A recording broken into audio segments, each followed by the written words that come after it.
most Jews get themselves into very hard situations. What do I mean by that? As happy as they are, as successful as they are, they're not successful because they always want more and more and more. And then a lot of people who've been up there, they come crashing down. You got to know what your goal is, what's going to make a person happy. Because I know people who they could come into Thornhill and buy at the whole Thornhill. But they're always missing, they're never happy. And there are those people that they got almost nothing, but you see them smiling, they're always running around to help somebody. To be successful, you really got to be happy. You got to realize what makes a person happy. And if you're happy, you're already successful. Just imagine, 300-400 years ago, or even less, 150 years ago, what did the kings have? They had a bathroom, an outhouse. Free, it was always cold in the house in these stone houses. But if they had 7 bedrooms with a living room and a dining room, they were the king and had all these servants all around them. You think about it. The average person today is living better than most of the kings that were 100 years ago. So first you got to realize, before you even turn around, we are in the last generation before Mashiach comes. We already automatically successful. We've already got almost everything we have because we're riding on the coattail of our ancestors. They've already did 99.9% of the work. We just got to do that little bit of an extra. Same thing is in the physical sense. Because we're in such a good position, and it says before Mashiach comes, we're going to be in the darkest of times, but we still have the best of times also, because if your great-great-great-great-grandparents would walk into your house that you live in now, and it could be the worst, lousiest dungeon basement, but you got that bathroom and you got the heat. Look, he's a king. Look what he got. He's unbelievable. So for them, you are automatically the most successful person. So now you got to realize, before you do anything, you are automatically successful without even trying. Now the question is, are you going to be happy with just being in a basement? Are you going to be happy in having the nice heat in the bathroom? You want to have that little extra because we're not 150 years ago. Same thing is in Yiddishkeit. Right now, we're in a place where at the end, we just got to do that little bit of extra. And that's why, when it comes to business, before you even go into business, you got to know what does the Torah demand from you, and what does the Lubavitcher Rebbe want from you.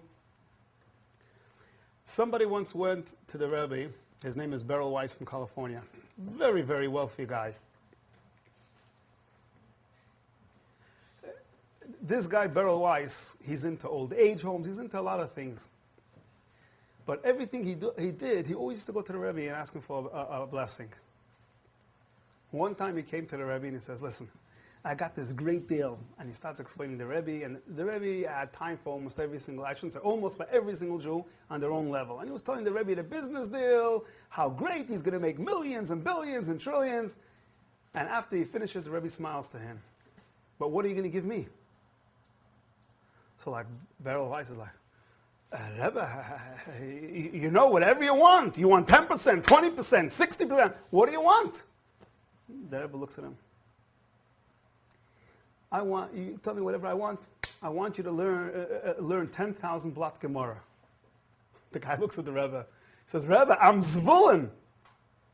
I'm a businessman. My job is to do business. Let somebody else learn. As a matter of fact, he says, Rebbe, I give a lot of charity, and a lot of the schools that I give to, when they come to me, they tell me, you're going to have 100 students learning in honor of you this whole year because you're giving this kind of money. In another school, you're going to have 20 little children. So he says, I'm already doing it. So the Rebbe says, that wasn't the deal of Yisach and Zvulun. Yisach and Zvulun was, there was one that learned the whole time, and the businessman, he was still a person that when he had the chance, he's going into business, he had to go far away to bring his merchandise. So he went on a boat for 8 hours. He opened up a sefer, he learned, or he went to another Jew and helped another Jew. Do you need any help? Let's learn together, let's study. Maybe I could teach you, you're doing in the diamond business, maybe I could give you a connection. He was a businessman, but in the same time, his job was as a Jew to make money, but to help all other Jews and help himself by learning. So of course, Beryl Weiss, he didn't know what hit him, so he says, Rebbe, 10,000 blot, give me a break. So he says, how about, I can't remember if it was 1,000 blot or 100 blot. He says, I'll do 100 blot or 1,000. So the Rebbe smiles, says, no problem. He never, as far as I heard, I didn't hear this directly from him, but he's never really learned that what he promised to learn. The business wasn't so great. He ended up selling it off. He didn't make the real money he wanted, but he said, you know something, the Rebbe, every time I went to the Rebbe always gave me a blessing. This time the Rebbe asked me for something thinking about it, outrageous. But he didn't follow what the Rebbe... But besides, he was just thinking, what happened over here? And he realized the Rebbe didn't want him to get into this business, but the Rebbe didn't want to tell him outright, don't do it. So the Rebbe gave him something that for him, it's like telling him, listen, you want to get into this business? No problem. I want you to put on tefillin and stay in tefillin until 9 o'clock at night. When am I going to have a chance to do the business? The Rebbe basically told him no without saying no. Same thing was, I don't know if you ever heard of the riots in Crown Heights. In I think it was 91, there was the riots in Crown Heights. Unfortunately, a Jew hit a black kid, and it happened to be right before a rap concert finished.